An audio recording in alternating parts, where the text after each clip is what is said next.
A half-empty bottle of perfume, a broken bracelet, and Caring by Steve Woody. The fifth grade teacher stood in front of the class on the first day of school and told her students a lie. Like most teachers, she said she loved them all the same and would treat them all alike. But that was impossible because there in front of her, slumped in his seat on the third row, was Teddy Stoddard. The teacher noticed the young boy the year before and watched how he didn't play well with the other children, that his clothes were unkempt, and that he constantly needed a bath. An unpleasant child. During the first few months, she would actually take delight in marking his papers with X's and then marking the F at the top of his work. And because Eddie was a sullen little boy, no one else seemed to enjoy him either. The teacher was required to review each child's records, but because of classroom demands, homework, and other pressures, she didn't get around to opening his file until last. She was surprised by the contents. His first grade teacher had written, "Teddy is a bright, inquisitive child with a ready laugh. He does his work neatly and has good manners. He is a joy to be around." His second grade teacher wrote, "Teddy is an excellent student and is well liked by his classmates. But he is troubled. His mother has a terminal illness and life at home must be a struggle." His third grade teacher wrote, "Teddy continues to work hard, but his mother's death has been hard on him. He tried to do his best, but his father doesn't show much interest and his home life will soon affect him if some steps aren't taken." Teddy's fourth grade teacher wrote, "Teddy's withdrawn and doesn't show much interest in school. He doesn't have many friends and sometimes sleeps in class. He is tardy and could become a problem." By now the teacher knew the problem. However, Christmas was fast approaching and it was all she could do to keep up what with the school play and all. One day she was suddenly forced to focus on Teddy Stoddard. It was the last day before the Christmas vacation. Her students brought her presents, all in colorful ribbons, bright paper, and bows. All except Teddy.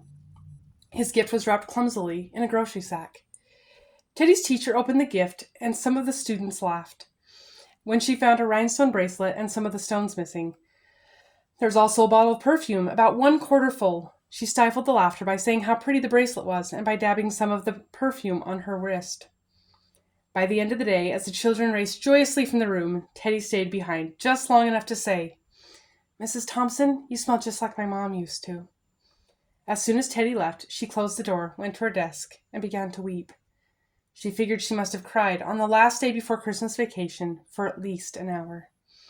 It was on that day that she quit teaching, reading, and writing, and all the other stuff, and began to pay particular attention to one child they called Teddy. As she worked with him, his mind seemed to come alive. The more she encouraged him, the faster he would respond. And on the days there would be an important test, Mrs. Thompson would remember to dab a little bit of that special perfume. By the end of the year, he had become one of the smartest children in the class, and also the pet of a teacher who had vowed once to love all her children exactly the same.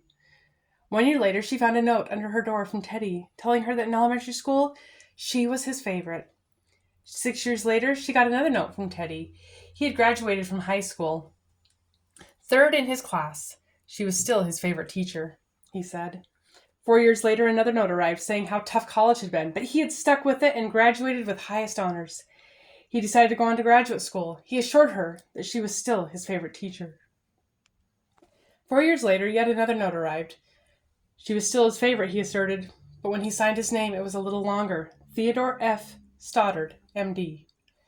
The story doesn't end there. Mrs. Thompson received another letter from her former student. He had met a young woman and was to be married. He asked his former teacher if she'd agree to sit in the pew usually reserved for the mother of the groom.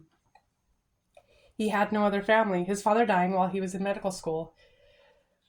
Mrs. Thompson did. She wore that bracelet, the one with the several rhinestones missing. She also made sure she was wearing the perfume that Teddy remembered his mother wearing on their last Christmas together.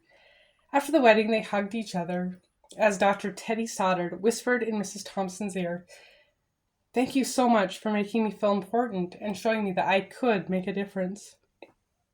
Mrs. Thompson, with tears in her eyes, whispered back, "Teddy, you have it all wrong. You were the one who taught me that I could make a difference. I didn't know how to teach until I met you."